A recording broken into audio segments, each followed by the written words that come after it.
अस्सलाम वालेकुम बच्चों, क्या हाल है सबके। आई होप सबके सब ठीक होंगे। ठीक है, चलें आज हम फिर से हाजिर हैं सेकेंड ईयर मैथमेटिक्स एक्सरसाइज 2.2 लेकर। ठीक है, लास्ट क्लास में हमने क्वेश्चन नंबर 13 तक कर लिया था।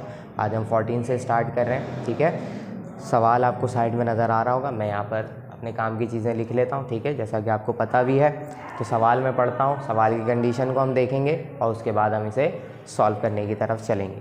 ठीक है, देखें ये कह रहे हैं the line segment joining P and Q is cut by X and Y axis. यानी कह रहे हैं कि P और Q को मिलाने पर एक लाइन बन रही है, वो कट हो रही है किससे, X और Y एक्सिस से कट हो रही है at A and B respectively. यानी जहाँ पर Y एक्सिस और X एक्सिस कट कर रहे हैं, X एक्सिस वाले पॉइंट का नाम इन्होंने A दिया है और Y एक्सिस वाले पॉइंट का नाम इन्होंने B दिया, तो हमें उससे कोई मतलब नहीं है। कह रहे हैं find the ratios in which A and B divide PQ। सही है, अब कह रहे हैं कि वो रेशो फाइंड करें जिसमें X एक्सिस से डिवाइड हो रही है और जिसमें Y एक्सिस से डिवाइड हो रही है। यानी दो दफ़ा हमें क्या करना है, रेशो फाइंड करना है। दो रेशोज़ फाइंड करने हैं, एक दफ़ा X एक्सिस के लिए, एक दफ़ा Y एक्सिस के लिए। ठीक है, चलते हैं फाइंड करते हैं। देखें पहले हम इसकी कंडीशन यहाँ पे डायग्राम के ज़रिए समझ लेते हैं।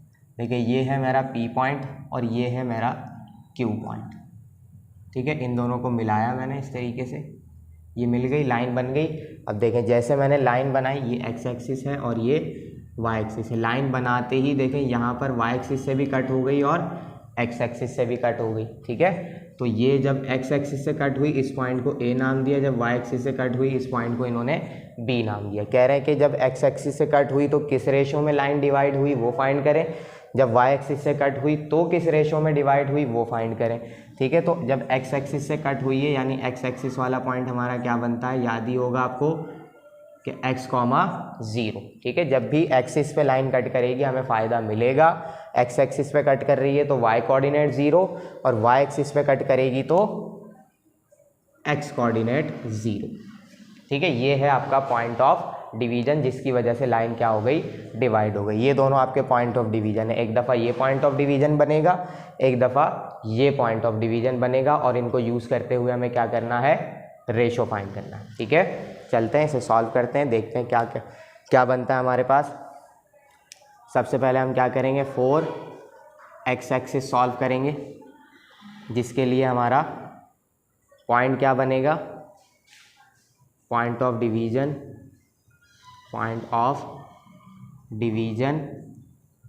विल बी क्या हो जाएगा, यहाँ लिखते हैं X, 0। ये होगा पॉइंट ऑफ डिवीजन। इसके ज़रिए हम क्या फाइंड करेंगे, रेशो फाइंड करेंगे। ठीक है, अब यहाँ पे लगा देते हैं according two point of division.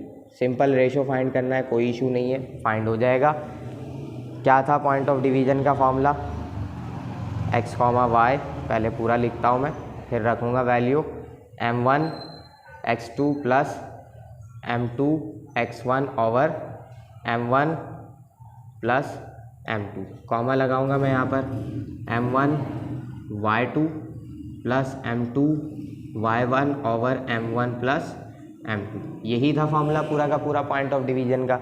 ये मैंने फॉर्मूला लगा दिया। कौन सी लाइन बन रही है, P और Q से बन रही है, डिवीजन कौन सा पॉइंट है, X एक्सिस वाला, ये हम लगाएंगे। तो X, 0 ये कर दिया मैंने।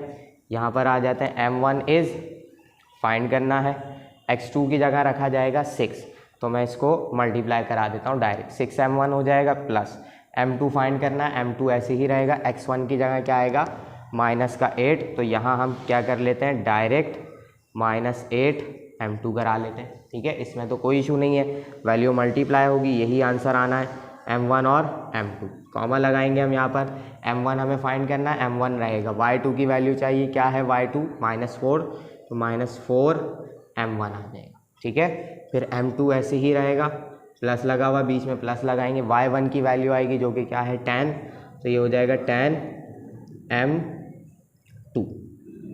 10M2, नीचे आ जाएगा M1 प्लस M2। ठीक है, ये मैंने क्लोज करा दिया। अब सारी वैल्यूज हमारे पास मौजूद हैं, इससे ज़्यादा हम इसे सॉल्व नहीं करा सकते। देखिए X कोऑर्डिनेट तो नहीं पता, लेकिन Y कोऑर्डिनेट हमें पता है जो कि क्या है 0, तो ये पूरा Y कोऑर्डिनेट क्या आना चाहिए था, 0 आना चाहिए था। हम यहाँ लिखते हैं इक्वेट और रेशो फाइंड कर लेते हैं। इक्वेटिंग ही कर देते हैं पूरा। तो y कोऑर्डिनेट है 0 जो कि किसके बराबर होगा, -4m1 plus 10m2 over m1 plus m2।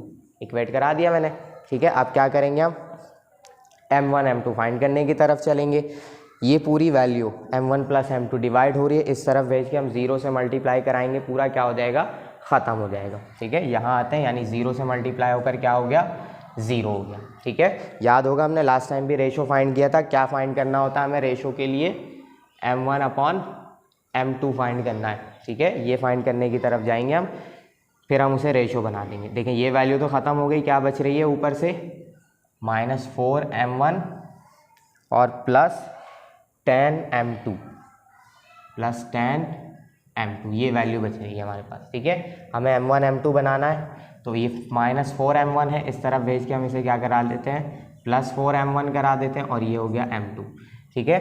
m1 upon m2 बनाएंगे, यानी m2 यहाँ मल्टीप्लाई हो रहा है, इस तरफ भेज कर हम क्या करा देंगे, इसे डिवाइड करा देंगे, और ये 4 यहाँ मल्टीप्लाई हो रहा है, इसको इस तरफ भेज के हम क्या करा देंगे, डिवाइड करा देंगे, ठीक है।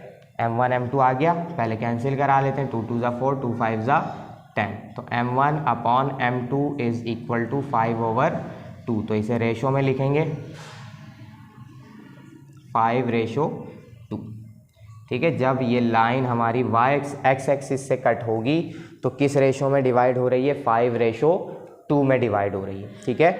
अब हम किसके लिए, बिल्कुल सेम यही काम करेंगे, बस किसके लिए, फॉर y एक्सिस के लिए, ठीक है। और यहाँ पर ये पॉइंट चेंज होकर क्या हो जाएगा, 0, y, बस इतना फ़र्क होगा। इसे स्क्रीनशॉट लें या कॉपी करें, फिर मैं चलता हूँ इसे लेकर इसके नेक्स्ट वाले पार्ट में। चलें बच्चों, होप आपसे स्क्रीनशॉट ले लिया होगा। अब हम आ गए किस पे, इसके y एक्सिस वाले पार्ट पे। देखिए मैंने क्या किया, सिर्फ यहाँ x के बजाय y किया और अपना पॉइंट ले लिया 0, y, क्योंकि अब किस पॉइंट से डिवाइड हो रही है लाइन, y एक्सिस से कट कर रहा है, तो 0, y वाले पॉइंट से डिवाइड हो रही है, तो मेरा पॉइंट ऑफ डिवीज़न क्या बन जाएगा, 0, y। उसी फॉर्मूले में हम पुट करेंगे, पूरा सेम फार्मूला है, बस यहाँ पर क्या रख देना है मुझे, 0, y, ठीक है। सारी वैल्यूज़ वैसे ही रखेंगे, सब कुछ वो ही रहेगा, सब कुछ। x2 रखना है तो 6m1 हो जाएगा, फिर x1 रखना है, m2 फाइंड करना है, तो -8m2 हो जाएगा, ठीक है। नीचे वही वैल्यू आ जाएगी, m1 प्लस m2, इस तरफ आएंगे, m1 की जगह क्या आएगा, फाइंड करना है m1, y2 की जगह आएगा -4, तो -4m1 प्लस y1 चाहिए हमें 10m2, सही है, m2 फाइंड करना था, m1 प्लस m2, ठीक है। अब जो 0 है उसी कोऑर्डिनेट को हम लेंगे, कौन सा कोऑर्डिनेट 0 है, x कोऑर्डिनेट, तो ये x वाला कोऑर्डिनेट हम ले लेंगे, इक्वेट कराते हैं यहाँ पे, इक्वेटिंग, ठीक है। 0 is equal to 6m1 minus 8m2 over m1 plus m2, ठीक है। पहले y कोऑर्डिनेट 0 था तो मैंने इसे इक्वेट कराया था, अब x कोऑर्डिनेट 0 है तो मैं किसे इक्वेट करा रहा हूँ, x कोऑर्डिनेट को, ठीक है। ये वैल्यू पूरी यहाँ डिवाइड हो रही है, इस तरफ भेज के 0 से मल्टीप्लाई करके इसे भी क्या कर देंगे, 0, ठीक है। आ जाते हैं इस तरफ, क्या क्या बचेगा मेरे पास, 6m1 बच रहा है, -8m2 बच रहा है, ठीक है। हमें चाहिए m1 अपॉन m2, इस -8m2 को उठा के हम किस तरफ भेज देंगे, इस तरफ करेंगे ताकि ये प्लस में हो जाए, और ये बचा मेरे पास 6m1, ठीक है। अब मल्टीप्लाई हो रहे हैं, अब मुझे m1 m2 बनाना है, m2 यहाँ मल्टीप्लाई हो रहा है, इस तरफ भेज के मैं करा रहा हूँ इसे डिवाइड, m1 अपॉन m2। अब ये 6 इस तरफ मल्टीप्लाई हो रहा है m1 के साथ, इस तरफ भेज के मैंने कराना है डिवाइड, आ गया m1 अपॉन m2, कैंसिल करा देते हैं, 2 3 ज़ा 6, 2 4 ज़ा 8, तो m1 अपॉन m2 क्या आ रहा है मेरे पास, 4/3, रेशो में कन्वर्ट कर देंगे इसे, m1 ratio m2 is equal to 4:3, that is your answer, ठीक है। दोनों रेशोज फाइंड हो गए, पहले x एक्सिस के लिए किया हमने, अब y एक्सिस के लिए किया, बहुत आसान सा सवाल था, ये हो गया हमारा सॉल्व, ठीक है। अब इसे कॉपी करें, स्क्रीनशॉट लें जल्दी से, फिर हम चलते हैं इसके क्वेश्चन नंबर, देखते हैं 15 करना है या नहीं। चलें बच्चों, अब हम स्टार्ट करते हैं इसका नेक्स्ट क्वेश्चन। 14 के बाद मैं डायरेक्ट 17 पे आया हूँ, 15 भी छोड़ दिया मैंने, 16 भी छोड़ दिया, क्योंकि वो काम के सवाल नहीं है, ऐसे सवालात पेपर में नहीं आते, तो आप भी अपना टाइम उस पर ज़ाया ना करें। हम चलेंगे काम के सवाल पे। लेकिन सवाल मैं यहाँ पे पढ़ रहा हूँ, मैंने सिर्फ काम की चीज़ें लिखी हुई हैं, सवाल आपको साइड में नज़र आ रहा होगा, ठीक है। कह रहे हैं कि in what ratio does the point, कौन सा पॉइंट, ये C point, divide the joint A and B, इस ए और बी को डिवाइड करेगा, किस रेशो में डिवाइड करेगा वो हमें फाइंड करना है। तो पॉइंट ऑफ डिवीज़न अब हमारा कौन सा है, 2,4 है, और लाइन किन दोनों पॉइंट से बन रही है, ए और बी से बन रही है, वही पॉइंट ऑफ डिवीज़न लगाना है, वही रेशो फाइंड करना है, उसी तरीके से हम फाइंड करेंगे, ठीक है। इसकी एक मैं आपको ग्लैंस दे देता हूँ यहाँ पर, ये ए और ये बी, सी पॉइंट कहीं ना कहीं ये आ गया है बीच में यहाँ पर, जिसकी वजह से लाइन डिवाइड हो गई है दो पार्ट्स में, ठीक है। हमें रेशो फाइंड करना है किस रेशो में इसने आकर डिवाइड किया है। तो कर लेते हैं हम जल्दी से। क्या था सवाल हमारा, फॉर्मूला क्या था, according two point of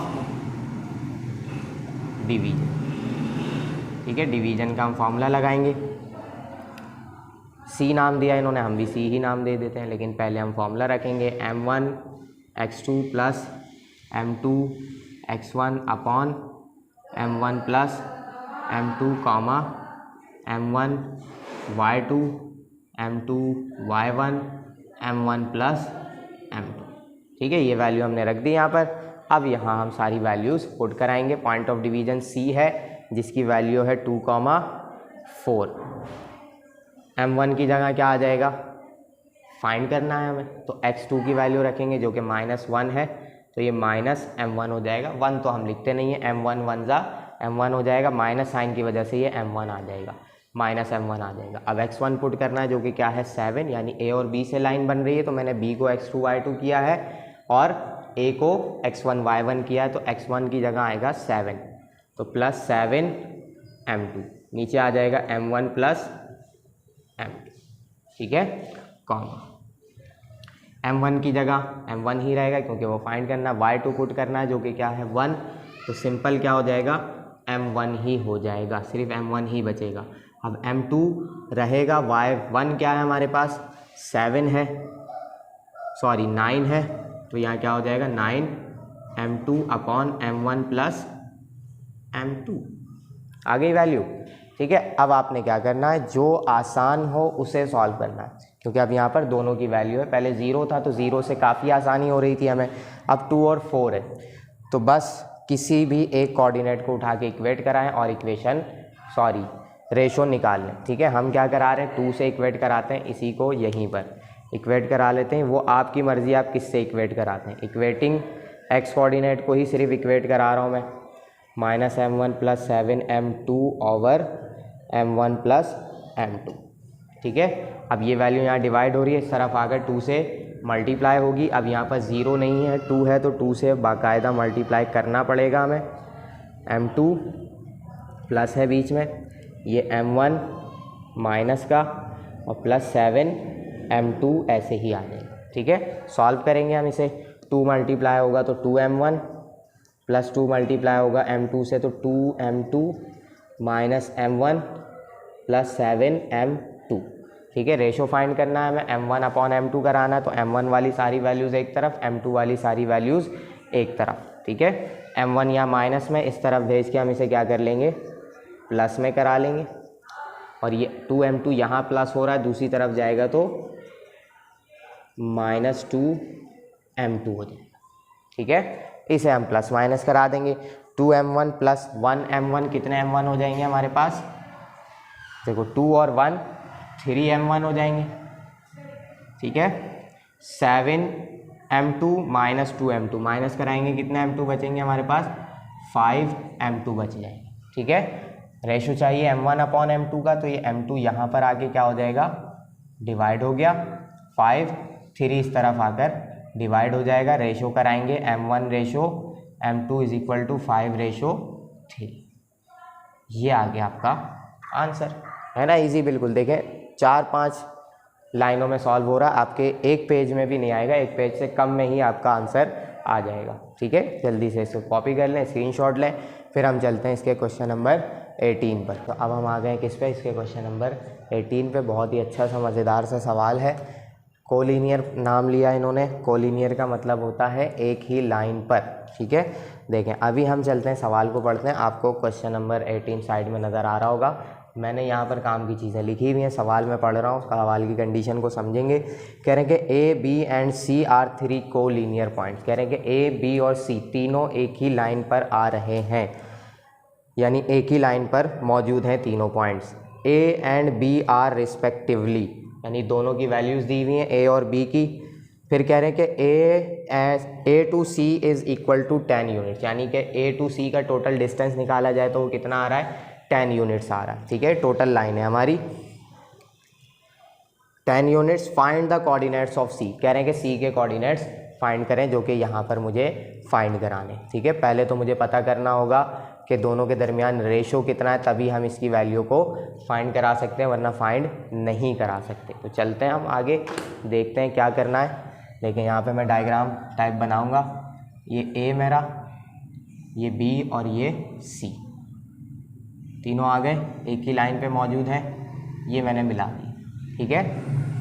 A to सी यानी कि मुझे टोटल यहाँ से यहाँ तक का डिस्टेंस दिया गया है, कितना है वो 10 यूनिट्स है, ठीक है। मुझे ये वाली वैल्यू यानी इसके कोऑर्डिनेट्स फाइंड करने हैं। तो सबसे पहले तो मुझे पता करना ये होगा कि ये बी किस रेशो में इस लाइन को डिवाइड कर रहे हैं, क्योंकि ये पॉइंट ऑफ डिवीजन बना हुआ है, देखिए बीच में आ रहा है, मतलब ये पॉइंट ऑफ डिवीजन बना हुआ है ए टू सी से बनने वाली लाइन का।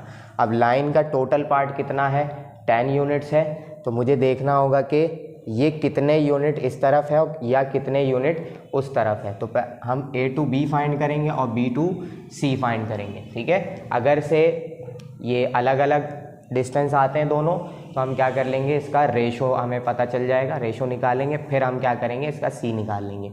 और अगर से ये बीच में होगा, यानी कि यहाँ भी 5 यूनिट्स आ जाए और यहाँ भी 5 यूनिट्स आ जाए, वहाँ तो हम चेक ही नहीं करेंगे। फिर अगर सिर्फ यहाँ पर 5 यूनिट का डिस्टेंस आ जाए तो मुझे पता लग जाएगा कि ये कहाँ पर है, मिड पॉइंट पे है। तो मैं मिड पॉइंट फार्मूला लगाकर क्या कर लूँगा, सी कोऑर्डिनेट निकाल लूँगा, क्योंकि फिर बी मेरा क्या बन जाएगा, मिड पॉइंट बन जाएगा, ठीक है। तो सबसे पहले हम क्या करेंगे, डिस्टेंस फार्मूला लगाकर चेक करेंगे कि कितना रेशो यानी कितना पार्ट लाइन का कवर किया है ए टू बी ने और कितना पार्ट कवर किया है बी टू सी ने। टोटल लाइन हमारी 10 यूनिट्स की है, ठीक है। लगाएंगे हम अकॉर्डिंग टू डिस्टेंस फार्मूला, ठीक है। क्या हमारा distance formula, under root x2 minus x1 whole square plus y2 minus y1 whole square, ठीक है। लगाएंगे हम, किसके लिए फाइंड कर रहे हैं हम, 4a टू b फाइंड कर रहे हैं, तो पहले a टू b ही लिख देते हैं यहाँ पर। x2 रखना है हमें 7 माइनस x1 रखेंगे हम 3 होल स्क्वायर प्लस y2 रखेंगे हम 7 माइनस y1 रखेंगे हम 4 होल स्क्वायर, ठीक है। लगाते हैं हम फॉर्मूला, 7 माइनस 3 इज़ बचेगा हमारे पास 4 square plus 7 minus 4 is 3 square. 4 का स्क्वायर करेंगे 16 हो जाएगा, 3 स्क्वायर करेंगे 9 हो जाएगा, 16 प्लस 9 इज़ 25 और 25 का रूट करेंगे मीन्स 5 यूनिट्स। तो ए टू बी कितना डिस्टेंस कवर कर रहा है, 5 यूनिट्स कवर कर रहा है। तो बी टू सी कितना डिस्टेंस कवर करेगा, 5 ही यूनिट्स कवर करेगा। और टोटल लाइन हमारी कितनी है, 10 यूनिट्स की है। मतलब आपका बी पॉइंट कहाँ पर आ रहा है, बिल्कुल आधे आधे पार्ट में डिवाइड कर दिया ना, 5 यूनिट यहाँ 5 यूनिट यहाँ बचेगा। टोटल लाइन ही 10 यूनिट्स की, तो 5 प्लस 5 10 होना है। तो हमें पता चल गया कि बी कौन सा बन रहा है, ये मिड पॉइंट बन रहा है। पॉइंट ऑफ डिवीजन तो है लेकिन बिल्कुल कहाँ पर आ रहा है, मिड पॉइंट पे आ रहा है, जिसकी वजह से अब क्या होगा, हम मिड पॉइंट फार्मूला लगाकर आसानी से, बहुत ही आसानी से हम सी का कोऑर्डिनेट फाइंड करा सकते हैं। हम यहाँ पे लिख देंगे as above result B is the midpoint of कौन सी लाइन का, A टू C का मिड पॉइंट है, ठीक है। फाइंड करा लेते हैं हम जल्दी से। तो हम लगाएंगे mid point formula as we know, B है तो x कॉमा वाई करेंगे is equal to x1 plus x2 upon 2 comma y1 plus y2/2, यही होता है मिड पॉइंट फार्मूला, बिल्कुल। ठीक है, b हमें पता है कितना है, b 7,7। अब a to c वाली टोटल लाइन है, x1 की जगह हम रखेंगे 3, x2 की जगह रख देंगे हम x, क्योंकि c कोऑर्डिनेट का x और y हमें फाइंड करना है, तो हमने x2 रखा है c को, y2 भी हम रखेंगे c वाली वैल्यू को, y1 की जगह आ जाएगा 4 यानी कि a वाली वैल्यू, और y2 की जगह आ जाएगा y/2।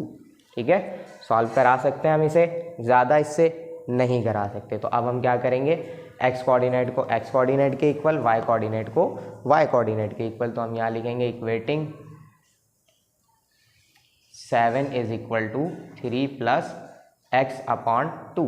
सॉल्व कराएंगे इसे, 2 7 14, 3 + x, 3 यहाँ प्लस हो रहा है, उस तरफ जाकर माइनस हो जाएगा, = x, और x की वैल्यू क्या आ जाएगी, यहाँ कर देता हूँ मैं इसे, x = 14 - 3 = 11।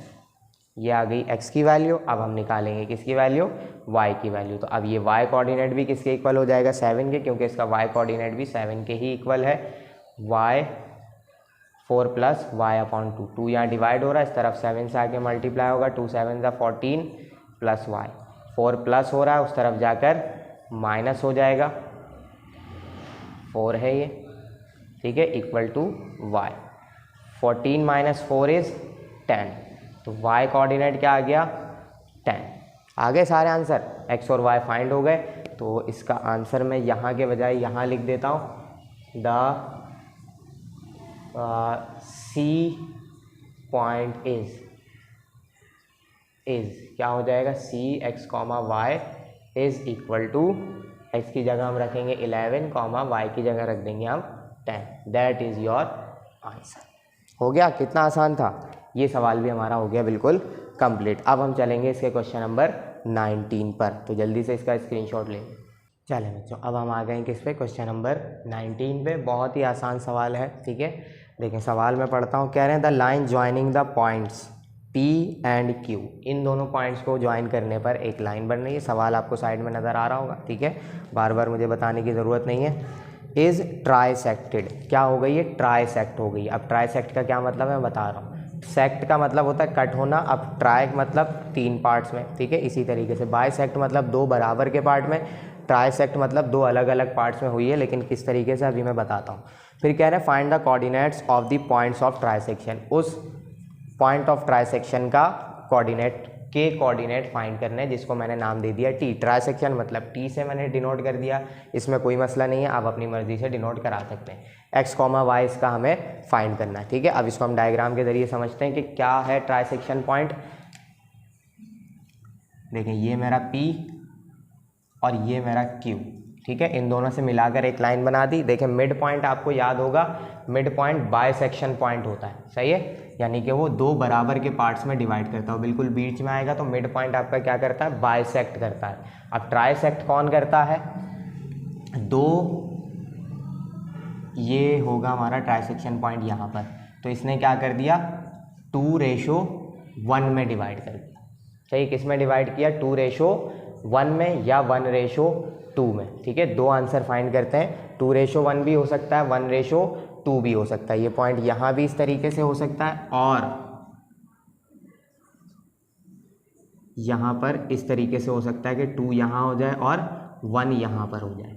ठीक है, इस तरीके से भी ये पॉइंट हो सकता है। तो ऐसा पॉइंट जो 3 हिस्सों में डिवाइड करें, यानी एक पार्ट एक तरफ और 2 पार्ट्स दूसरी तरफ, वो कहलाता है आपका ट्राइसेक्शन पॉइंट, जिसमें रेशो बनता है 1:2 का। ठीक है, तो हम चलेंगे, इसको सॉल्व करेंगे। पहले इसके लिए कर देंगे, फिर इसके लिए कर देंगे। पहले इसमें जब हम आएंगे तो m1 2 होगा, m2 1 होगा, यहाँ पर आएंगे m1 1 होगा और m2 क्या हो जाएगा, 2 हो जाएगा। ठीक है, रेशो बस चेंज होंगे, बाकी पॉइंट्स हमारे वही रहेंगे। Solution as we know, for trisection point,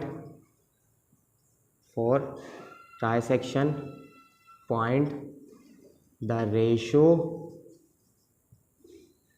will be, सही है, पहले रेशो हम क्या रख रहे हैं, 1 m1 रेशो m2 = 1:2 2 रख लेते हैं पहले हम, सही है, फिर 2:1 भी रख लेंगे। तो पॉइंट तो वही होगा, टी से डिनोट किया तो हम यहाँ पर भी टी कर देते हैं, x, y is equal to वही फॉर्मूला होगा m1 प्लस, सॉरी प्लस क्यों लगा दिया मैंने, यहाँ पर आएगा m1 x2 m2 x1 m1 plus m2 comma m1 y2 m2 y1 m1 plus m2, ठीक है। वैल्यूज पुट करा देते हैं, ये पॉइंट हमें फाइंड करना है तो इसको हम ऐसे ही रखेंगे। रेशो हमारे पास मौजूद है, m1 इज़ 1, x2 क्या हो जाएगा -4, ठीक है, प्लस m2 इज़ 2 और x1 is 2 upon 1 plus 2 comma, यहाँ जाते हैं m1 is 1, y2 is 5 plus m2 is 2 और y1 इज़ -3 अपॉन 1 प्लस 2, ठीक है। सारी वैल्यूज़ आ गई।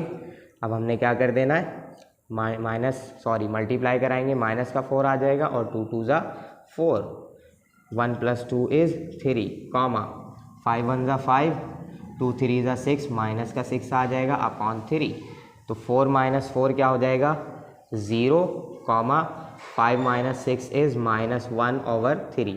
ये आ गया आपका पहला ट्राइसेक्शन पॉइंट, है ना, आसान बिल्कुल। ये पहला हो गया। अब बस हमें क्या करना है, रेशो को ऑल्टरनेट कर देना। अब क्या कर देंगे हम, 2:1 कर देंगे। इसका स्क्रीनशॉट लें जल्दी से, फिर मैं इसी के अंदर आपको क्या करा देता हूँ, ऑल्टरनेट करा के दिखा देता हूँ, ठीक है। देखें, अब ये मैं मिटाता हूँ, आप देखेंगे खुद से समझ आ जाएगा।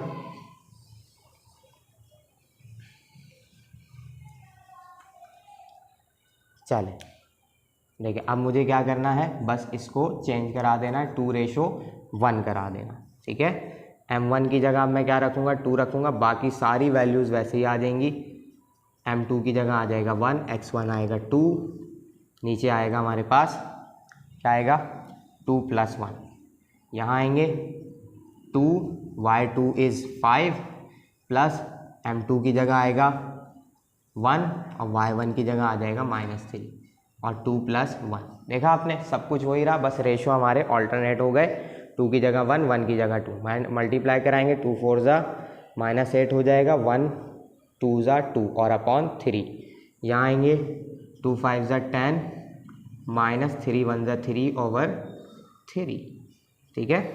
8 - 2 कराएंगे तो हमारे पास बचेगा 6/3, माइनस का वो भी कॉमा 10 - 3 कराएंगे, हमारे पास आ जाएगा 7/3। ये तो कैंसिल हो जाएगा, 3 1 ज़ा 3, 3 2 ज़ा 6, तो ट्राइसेक्शन पॉइंट यहाँ लिख देता हूँ मैं, x, y is equal to, देखिए 3 1 ज़ा 3, 3 2 ज़ा 6 से कैंसिल हो जाएगा, यहाँ बचेगा -2, ये कैंसिल नहीं हो रहा, ये आ गया आपका आंसर 7/3।